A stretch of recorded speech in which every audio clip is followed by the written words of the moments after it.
শুনুন, আমার দোকানের মিষ্টিতে না কোনো ভেজাল পাবেন না। একেবারে 1 নম্বর ছানায় তৈরি। কি বললেন?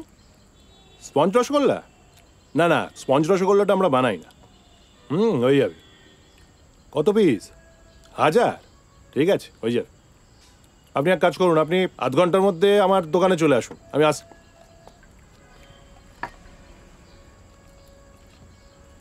কদিনের জন্য যাচ্ছে? বললো তো 7-8 দিন। যাক বাবা, কয়েকদিনের জন্য একটু শান্তিতে থাকা যাবে। না, আমি কর্নফ্লেক্স খাবো না, আই হেট মিল্ক। ওরকম করে না শোনা, দুধ না খেলে গায়ে জোর পাবে কি করে? বন্ধুদের সাথে লড়তে হবে না? না, আমি খাবো না। ওরকম করে না মাম্মাম, বাবা কিন্তু এবার খুব রেগে যাবে। স্কুলের দেরি হয়ে যাচ্ছে না, খেয়ে নাও। না না, কাল রাতের জন্য সরি রে দাদা, আসলে শরীরটাও আমার না ভালো লাগছিল না কাল। কি হয়েছিল কাল রাতে? দেখলাম আবার ওষুধ খেলে। কোথায় গিয়েছিলে? কোথায় গিয়েছিলে কাল রাতে? অন্নাদিবাবুর তাঁত ঘর, ওখান থেকে ফেরার সময় না। ফোনটা সুইচ অফ রেখেছিস কেন?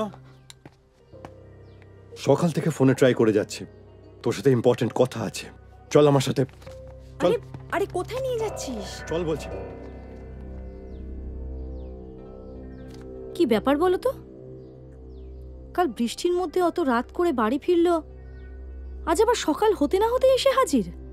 দিন নেই রাত নেই, সারাক্ষণ শুধু হোটেলের আবার দিন রাত। আরে কি হয়েছে বলবি তো? আরে দরজা বন্ধ করছিস কেন? মেরে ফেলেছে। কাকে? ওই মেয়েটাকে। আরে কোন মেয়েটাকে?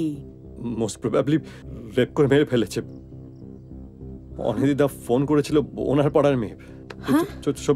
ছবি পাঠিয়েছে।